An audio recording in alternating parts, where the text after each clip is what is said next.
अथ 26 सर्गः। दूषणस्तु स्वकम् सैन्यम् हन्यमानम् विलोक्य च सन्दिदेशमहाबाहुर्भीमवेगान् दुरासदान् राक्षसान् 5,000 समरेष्वनिवर्तिनः। ते शूलैः पट्टिशैः खड्गैः शिलावर्षैर्द्रुमैरपि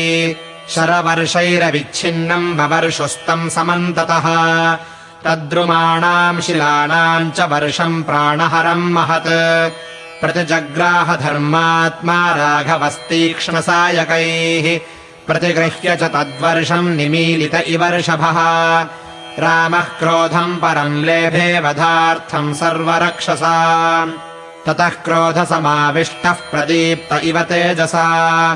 शरैरभ्यकिरत्सैन्यम् सर्वतः सह दूषणम्।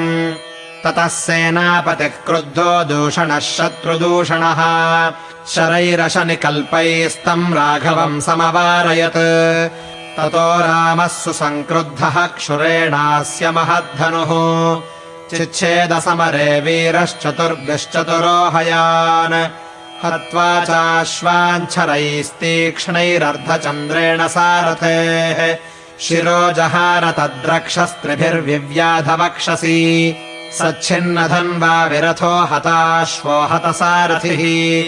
जग्राहगिरिशृङ्गाभम् परिघम् रोमहर्षणम्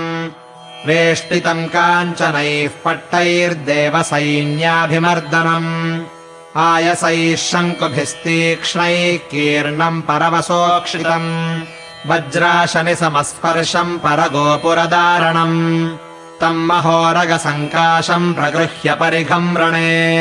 दूषणोऽभ्यपतद्रामम् क्रूरकर्मा निशाचरः तस्याभिपतमानस्य दूषणस्य च राघवः द्वाभ्याम् शराभ्याम् चिच्छेदसहस्ताभरणौ भुजौ भ्रष्टस्तस्य महाकायः पपातरणमूर्धनि परिघश्चिन्नहस्तस्य शक्रध्वज इवाग्रतः कराभ्याम् च विकीर्णाभ्याम् पपात भुवि दूषणः विषाणाभ्याम् विशीर्णाभ्याम् मनस्वीव महागजः दृष्ट्वा तम् पतितम् भूमौ दूषणम् निहतम् रणे साधु साध्विति काकुत्स्थम् सर्वभूतान्यपूजयन् एतस्मिन्नन्तरे क्रुद्धास्त्रयः सेनाग्रयायिनः संहत्याभ्यद्रवन् रामम् मृत्युपाशावपाशिताः महाकपालस्थूलाक्षः प्रमाथी च महाबलः महाकपालो विपुलम् शूलमुद्यम्य राक्षसः स्थूलाक्षः पट्टिशम् गृह्य प्रमाथी च परश्वधम् दृष्ट्वैवापततस्तांस्तु राघवः सायकैः शितैः तीक्ष्णाग्रैः प्रतिजग्राह सम्प्राप्तानतिथीनिव महाकपालस्य शिरश्चिच्छेद रघुनन्दनः असङ्ख्येयैस्तु बाणौघैः प्रममाथ प्रमाथिनम् स्थूलाक्षस्याक्षिणी स्थूले पूरयामास सायकैः सपपातहतो भूमौ विटपीव महाद्रुमः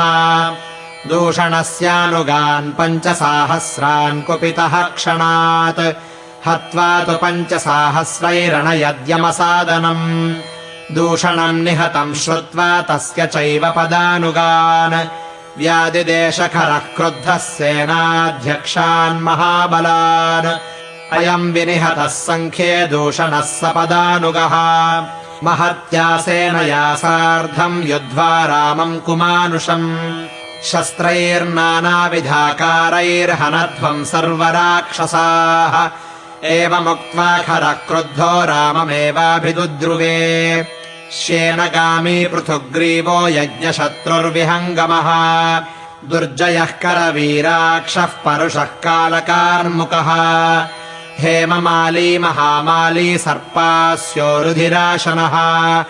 12 महावीर्या बलाध्यक्षाः ससैनिकाः राममेवाभ्यधावन्त विसृजन्तः शरोत्तमान् ततः पावकसङ्काशैर्हेम वज्रविभूषितैः जघानशेषम् तेजस्वी तस्य सैन्यस्य सायकैः ते रुक्मपुङ्खा विशिखाः सधूमा इव पावकाः निजघ्नुस्तानि रक्षांसि वज्रा इव महाद्रुमान् रक्षसाम् तु 100 रामः शतेनैकेन कर्णिना सहस्रम् तु सहस्रेण जघानरणमूर्धनि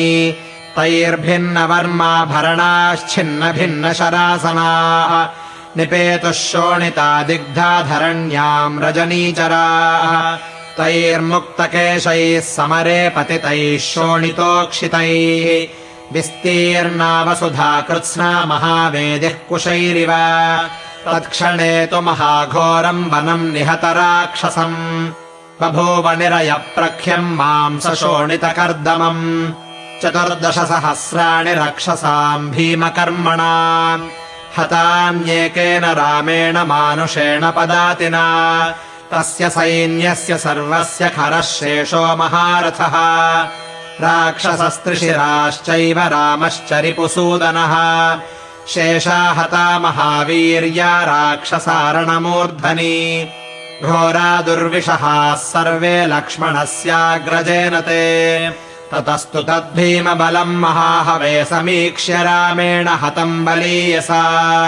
रथेन रामम् महता खरस्ततः समाससादेन्द्र इवोद्यता शनिः इत्यार्षे श्रीमद् रामायणे वाल्मीकीये आदिकाव्ये अरण्यकाण्डे 26 सर्गः।